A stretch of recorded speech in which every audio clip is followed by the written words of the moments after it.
Hey everybody, my name is Dr. Scott Giacomucci. I'm the director, founder of the Phoenix Center for Experiential Trauma Therapy in Media, Pennsylvania. And today I wanted to take a moment to talk about some of the benefits of attending a therapy group. So you might be considering attending a therapy group, perhaps with us at the Phoenix Center or perhaps elsewhere. And I want to take a moment to really encourage you to consider that as a viable option in addition to, or perhaps even instead of, individual therapy. I've found in my own personal growth journey that attending individual therapy in addition to group therapy was a really nice balance. So many of the mental health problems that we might struggle with tend to fuel isolation, make us feel alone. Anxiety, depression, PTSD, panic, personality disorders, trauma, grief, and loss. They all fuel isolation. They leave us feeling like we're the only one that's experiencing this, or nobody else could possibly understand. Or they leave us feeling shameful or blaming ourselves for what we've experienced. They leave us feeling stuck. And group therapy can really remedy this. Being part of a group provides us with a bunch of connection. It provides us with a chance to hear from others about their experiences, about how they're healing from their trauma or loss, how they're bouncing back from depression or anxiety or coping with panic, depression. Being part of a group really helps us get out of isolation. So there's lots of extra support that might be available to you in a therapy group beyond just engaging in one-to-one therapy with a therapist. Sometimes peer support might feel safer for us than receiving support from a therapist that's in a position of power over us. It's one of the biggest benefits of group therapy is that not only is the therapist a therapeutic agent, but every other member of the group is a therapeutic agent. And there's nothing like the power of one group member helping another group member. Sometimes it can be hard for us to receive help or trust somebody who has power over us or someone in a position of authority. I think this is especially true for those of us that have experienced trauma. But being a part of a group, we might find it easier to accept help, to accept support from the other group members that have been through similar things that we've been through or that are experiencing similar things that we're experiencing. Along with that, being part of a group gives us a chance to support somebody else, to support other group members in the same way that we hope that they might support us. And there's something magical and powerful, empowering about being able to use our experience to help somebody else.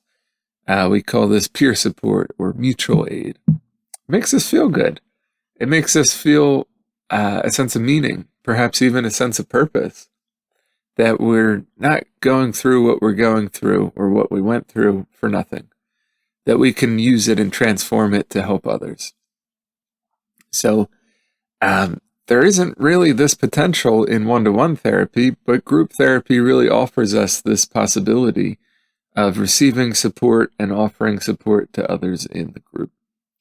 Group therapy is just more dynamic than individual therapy because there's more people in the room.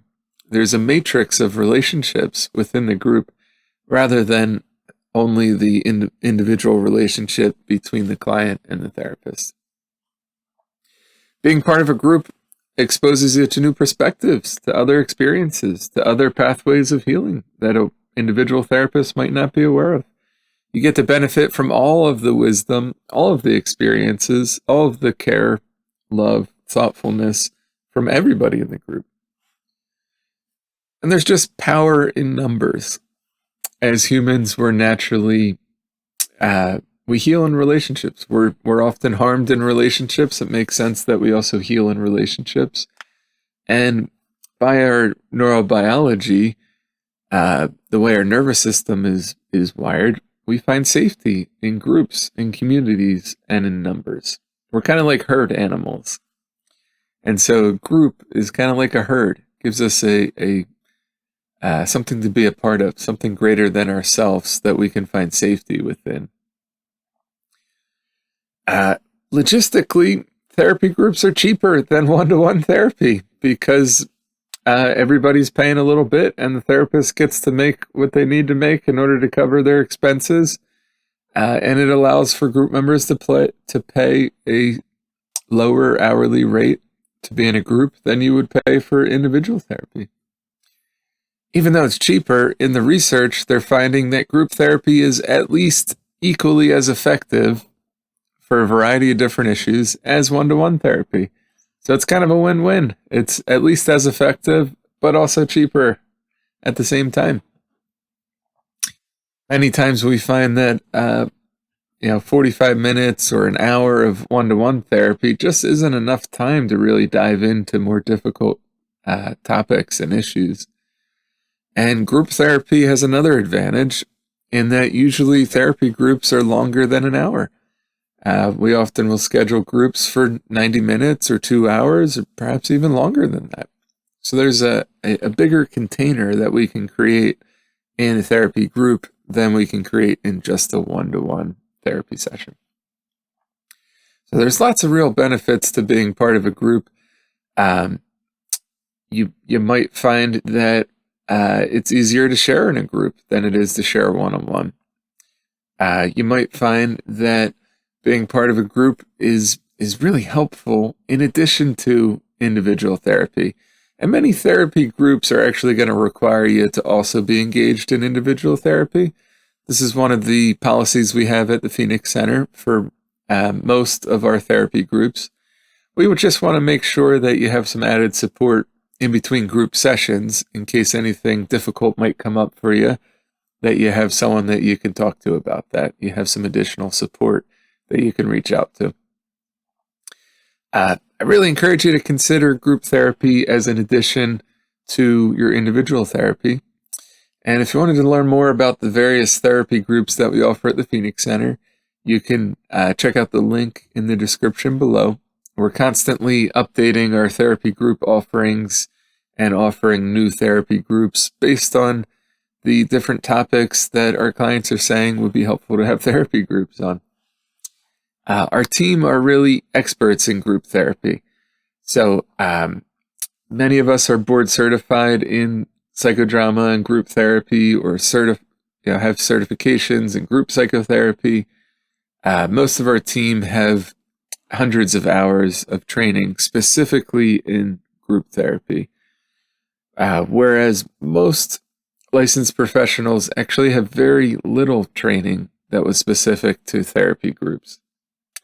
Part of my dissertation when I was in grad school was focused on the historical decline of group work training within graduate programs, specifically social work and counseling.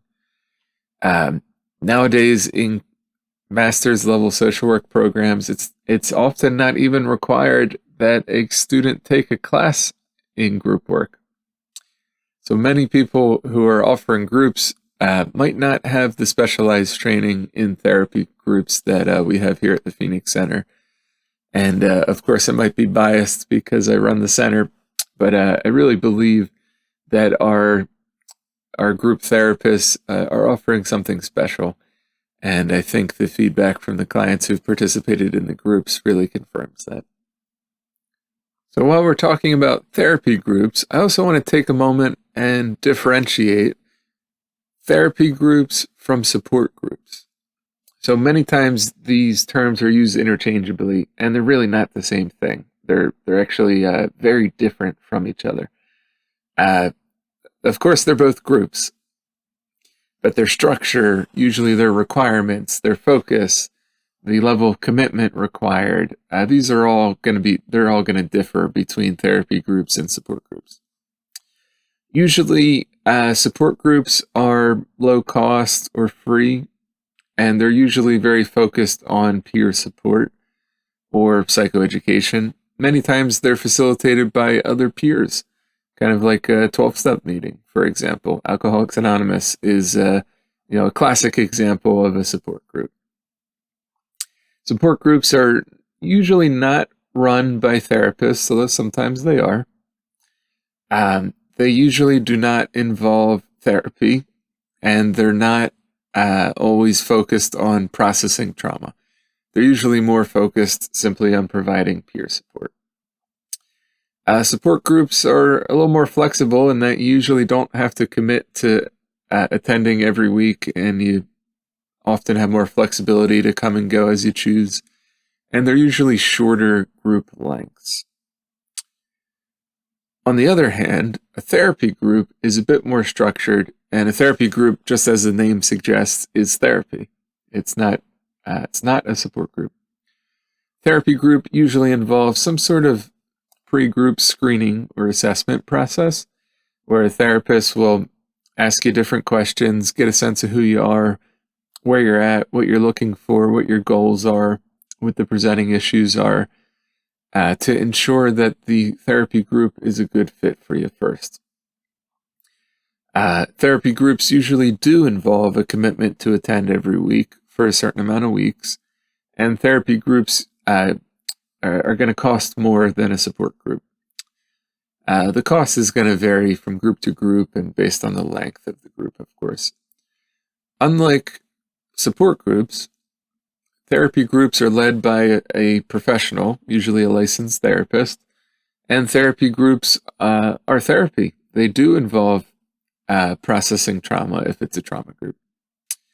So if you're really looking to heal from trauma and feel like you need more than just peer support in order to do that, I think what you're probably looking for is a therapy group, not a support group. Though if you're just looking for some extra peer support, perhaps in addition to the one-on-one therapy that you're receiving, and cost might be a barrier for you, a support group could be a better option in that they're usually free, donation-based, or low cost. At the Phoenix Center here, we offer both support groups and therapy groups. Our support groups are mostly online, and they're open to anyone around the country, around the world. They're because they're not therapy, we're not limited by our state licensing, and we can have anybody in those groups. We do require a really simple registration process so we can keep everybody in the group safe. Make sure that nobody's going to Zoom bomb the groups or do anything inappropriate in the groups, for example. Whereas we also offer various therapy groups. These are usually in person based on the more intense nature of the groups. And the topics and facilitators vary from time to time. So for the most updated information about the therapy groups that we're offering, again, I encourage you to check out the link in the description below. If you have any questions about therapy groups, I encourage you to reach out to our staff. We're happy to answer your questions and help see if you might be a good fit for one of the groups that we're offering. So I hope you found this video useful. If you did, feel free to check out some of the other videos on the channel here, and we hope to hear from you soon.